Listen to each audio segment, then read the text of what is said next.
Right out of the gate, this offseason already smells like another Trent Williams negotiation cycle, and that's exactly what the headlines delivered after that report about a contract stalemate. You've seen the noise, leaks, agent quotes, and instant analysis, and then you watch John Lynch stand at the Combine podium and do what he always does, try to steady the ship. Lynch's message felt measured and deliberate. He said Trent loves being a Niner, the organization loves Trent, and it's on the team to figure the deal out. Translation for us in the stands: whoever's running this front office is trying to keep options open while signaling they aren't panicking. That matters because left tackle continuity isn't just about protecting a QB's blind side, it's a team identity piece.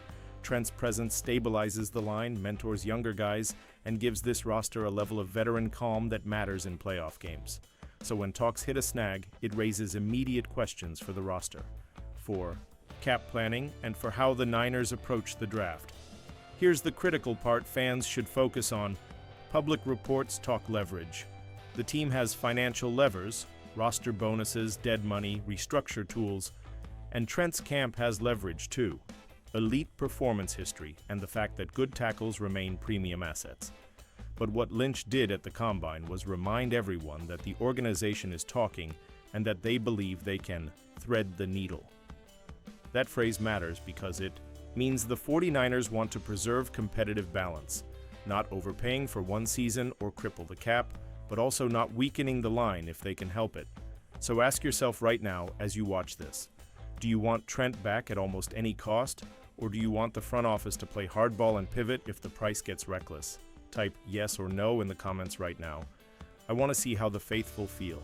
Before we get too deep, a quick mid-roll if you get value from these breakdowns and want to keep this channel growing so we can hire better research, bring on guests, and make higher quality draft videos, consider supporting with a super thanks or hype.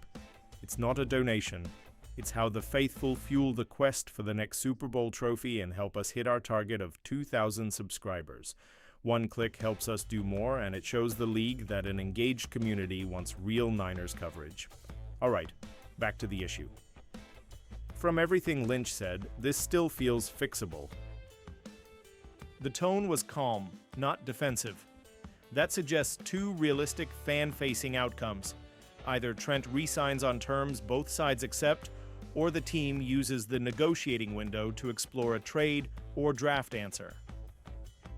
If you're thinking about timing, remember the roster bonus triggers and off-season cash flow that show up during new league year maneuvers. Those are the moments where decisions get forced. So for now, the expectation to hold on to Trent feels reasonable, but the Niners are clearly ready to pivot if the math doesn't make sense. Finally, before I move to break down the cap mechanics and real options in Chapter 2, I want to hear from you. Would you trade a future first-rounder for a short-term guarantee of elite tackle play? Say trade or no trade in the comments and tell me why.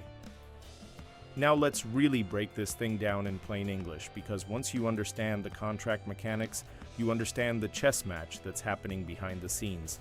This isn't just about whether the 49ers like Trent Williams. This is about timing, leverage, cash flow, and long-term cap strategy. And when you zoom out, you can see exactly why both sides are pushing the way they are. Here's what matters most: roster bonuses and guarantees. Trent is scheduled to carry a massive cap number, and a big portion of that hinges on a roster bonus that hits shortly after the new league year opens. That date is critical. If the 49ers let that bonus trigger without adjusting the deal, they're essentially committing significant cash and cap resources immediately. That's why negotiations are happening now. The team doesn't want to be boxed in, they want flexibility. Now flip it to Trent's side. If the 49ers wait too long and release him after free agency has already begun and most teams have spent their money, his market shrinks. That's leverage for San Francisco. But if his camp can push the team into making a decision before free agency opens, when cap space is fresh and teams are aggressive, then Trent's value rises. That's leverage for him. This is not personal. This is business timing. So what are the actual paths here? Option 1, restructure or short extension. This is the cleanest solution. Add a year, shift money around, reduce the immediate cap hit, guarantee some cash up front, and keep your all-pro left tackle in place for one more run. This is probably the most likely outcome because it preserves stability. Option 2, trade. If another contender, believes they're one elite left tackle away from a Super Bowl, they could offer a premium pick. The 49ers would eat some dead money, but they'd gain draft capital and future flexibility. That scenario only happens if the offer blows them away, and when John Lynch says it would have to be something strong, that's executive language for, we're listening, but you better pay up. Option 3. Release.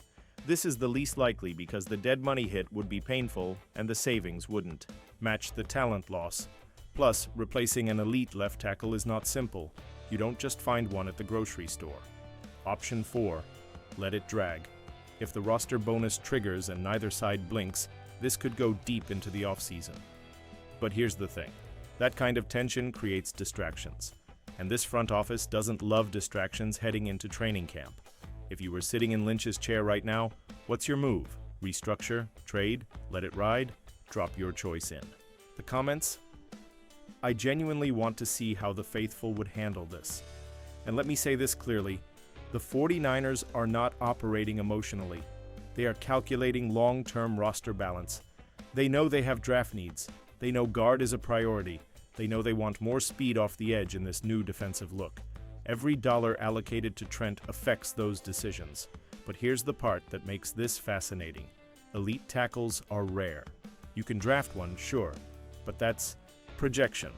With Trent, you know exactly what you're getting when healthy.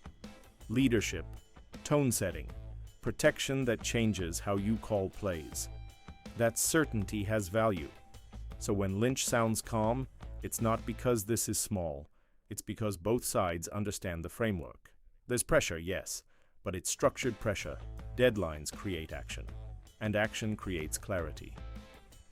In the next part, we zoom out from Trent and look at the bigger off-season roadmap. Because Lynch didn't just talk about one contract. He practically outlined the blueprint for how this roster is about to change, from edge rushers to wide receivers to potential quarterback movement. Now zoom out with me, because this wasn't just about one contract. When John Lynch stepped up to that podium, he didn't only address Trent. He quietly mapped out what this entire offseason is going to look like, and if you were paying attention, you could almost hear the draft board shifting in real time. Let's start with the defensive front. Lynch made it clear the 49ers are still a four-man front team, but they dabbled in more five-man looks. And with the defensive evolution underway, they're open to different body types. That's executive code for this. Speed off the edge is coming. The days of only targeting traditional hand-in-the-dirt defensive ends are over. They are expanding the sample size. Stand-up rushers, hybrid types, players who might have been labeled 3-4 outside linebackers in previous years are now firmly in play. That matters because it changes how you approach the draft at pick 27. Instead of forcing a classic 4-3 end, they can prioritize explosiveness, bend, closing speed, and if you've watched the playoffs recently, you know exactly why that matters.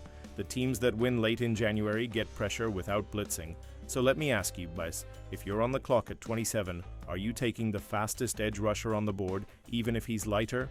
Yes or no? Drop it below. Next priority, guard. This one isn't subtle. They need a starting caliber guard. Period. You can't protect your quarterback or establish a consistent run game without interior stability. The smart play is probably adding a veteran in free agency so you don't get boxed into drafting for need. But if the right interior lineman falls, that's very much in play too. And here's where the Trent situation loops back in. If they feel uncertain about long-term tackle stability, drafting an offensive lineman with positional flexibility becomes even more valuable. A guard now, potential tackle later. That kind of chess move is exactly how this front office likes to operate. Now let's talk wide receiver, because this one was interesting. Lynch mentioned young players stepping forward. He talked about health. He mentioned bringing back guys they've had and potentially adding new pieces through free agency and the draft. Translation? The room is not set. There's belief in young talent, but there's also realism. If you can't stay on the field, you can't be part of the core plan, and that means competition is coming.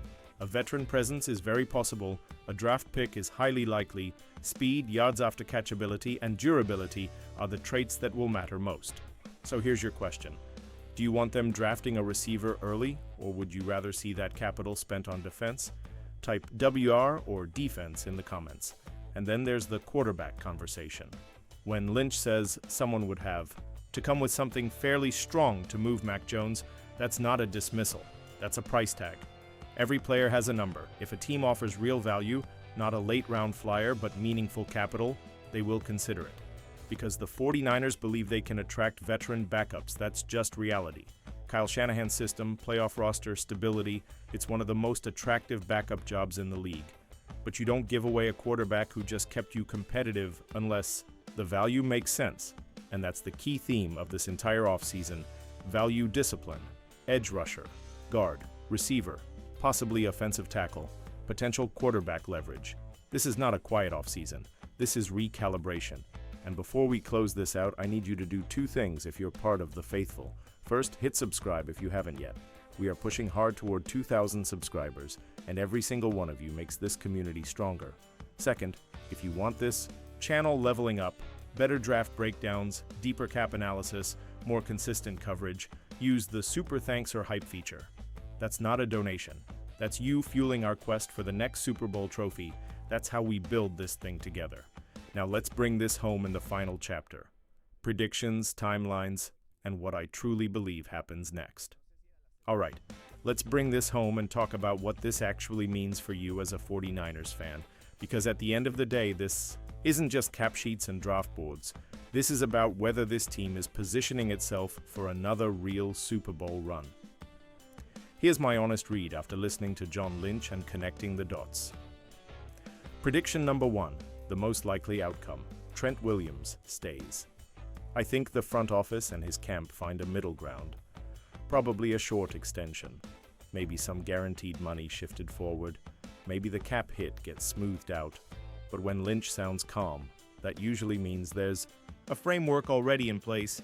The 49ers know how important elite tackle play is, especially with a quarterback who thrives when protected, and a run game that depends on edge dominance. Stability matters, and I believe they value that stability more than they value winning a public negotiation. Prediction number 2, the strategic pivot.